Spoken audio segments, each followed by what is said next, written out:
Mientras estaba por estallar la bomba de que Mónica Lewinsky le cabeceaba el ombligo a Clinton en pleno salón oval de la Casa Blanca, del otro lado del mundo explotaba otra en un partido de fútbol. Quien la activó fue Roberto Carlos, lateral izquierdo de Brasil, con uno de los remates de tiro libre más impresionantes de la historia, que fue bautizado como la bomba inteligente y que al día de hoy todavía no se sabe cómo carajo hizo, aunque la ciencia se haya encargado de estudiarlo. Pero ¿en qué partido fue?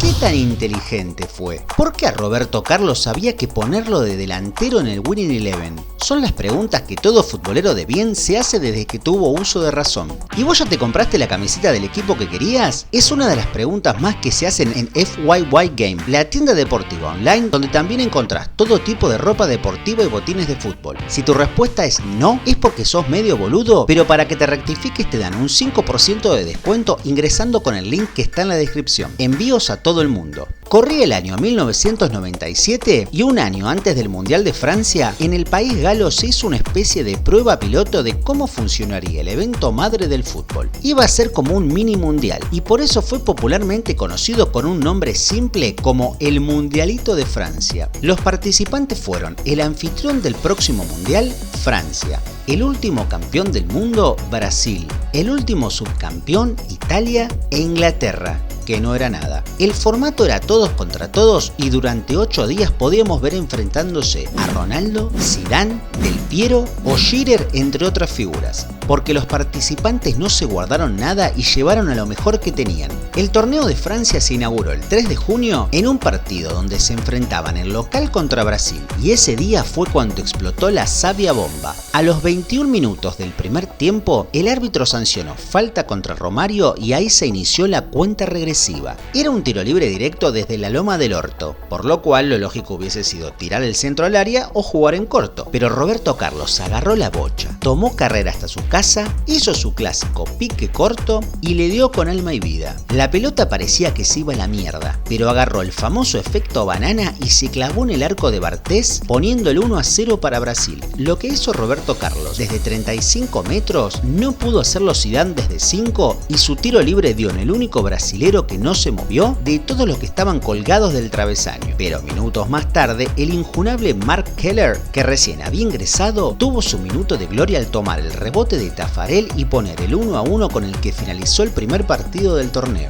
Un día más tarde le tocó el turno de medir sus fuerzas a Inglaterra e Italia. Para completar la primera fecha, Paul Scholes metió sombrero y asistencia desde atrás de mitad de cancha a Ian Wright, que de zurda puso el 1-0 para los ingleses. Todavía en la primera parte se invirtieron los roles y el morocho tocó para el Colorado, que de primera le rompió el arco a Peruzzi, marcando el 2-0 con el que Inglaterra ganó el partido. Pero eso no fue todo, porque en el segundo tiempo entró, probablemente en pedo, Paul Gascoigne para el equipo inglés. Y si bien no hubo un control de alcoholemia que lo compruebe, una muestra irrefutable es la inentendible murra que metió en su primera intervención, por la cual solo vio la tarjeta amarilla. En el primer turno de la segunda fecha jugaban otra vez Inglaterra enfrentando a Francia. La expectativa de todos era ver a Zidane versus Beckham en un duelo apasionante. Pero nada de esto pasó, porque Zidane fue al banco y en el mismo minuto que ingresó a jugar, Beckham fue reemplazado. El partido era bastante malo, pero una típica cagada de Bartés permitió que Alan Shearer a 4 minutos del final rompa el empate clavado y le dé la victoria a Inglaterra por 1-0, que se ubicaba como líder con 6 puntos. Para compensar ese partido choto, al otro día Brasil e Italia nos regalaron el mejor partido del campeonato.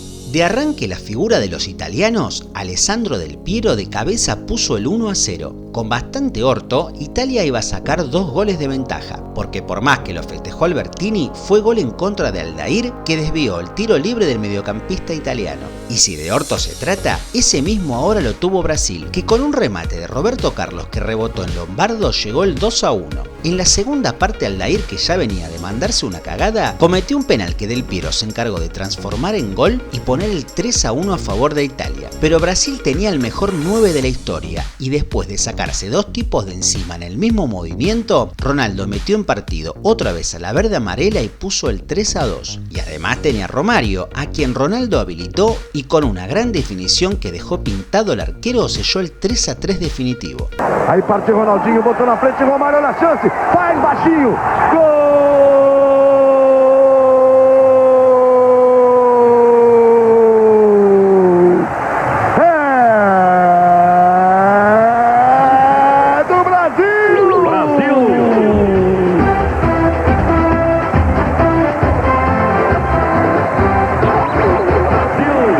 La tercera y última jornada la abrieron Inglaterra y Brasil. En este partido Roberto Carlos quiso meter otra bomba inteligente, pero no tuvo la inteligencia suficiente porque la atajó Seaman, que siempre un gol boludo se comía. Pero no pasó nada porque la dupla Rorró de Brasil estaba en su mejor momento y encima se sumó Leonardo para asistir a Romario, que puso el 1-0 para darle la victoria al equipo de Highlander Zagallo. El 11 de junio se jugó el último partido, Francia vs Italia, y este también fue un partidazo que arrancó con un golazo de Zizou para los creadores de la baguette. En el segundo tiempo, Pierluigi Casiraghi de cabeza empató el partido para Italia, y si Zidane había metido un golazo, Djorkaeff no quiso ser menos y clavó uno mejor poniendo el 2-1 para el local. Era la primera victoria de Francia, pero no pudo ser, porque Del Piero de penal sobre la hora estableció el 2-2 definitivo y el cierre del torneo. Este resultado no cambiaba nada, ni ninguno de toda la tercera fecha, porque si no se dieron cuenta, con el 3-3 de Italia contra Brasil, Inglaterra ya había salido campeón del torneo de la famosa bomba inteligente. Que si era tan inteligente, ¿por qué no ganó el mundialito?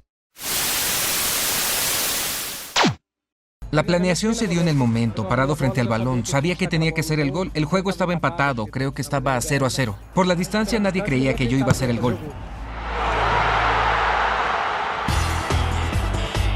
El balón hizo una curva muy extraña. ¿Cómo logró Roberto Carlos que el balón cambiara de trayectoria en el aire? Siempre busco al lado del arco, siempre una publicidad o... Entonces fuera del arco, aún para cobrar en esa dirección, y luego me abro y veo la curva que el balón va a hacer, ¿me comprende? Coloqué el balón y lo único que hice fue observar a un jugador de Francia que estaba fuera de la barrera. La barrera estaba aquí y había un jugador afuera, fue él quien me dio la referencia para que el balón hiciera el gol. Yo me perfilé para patear con el lado externo del pie, y me sorprendí mucho al querer enviar el balón hacia el lado izquierdo de la barrera. Pero ese día se iluminó mi cabeza y conseguí patear por fuera. Fue un gol maravilloso.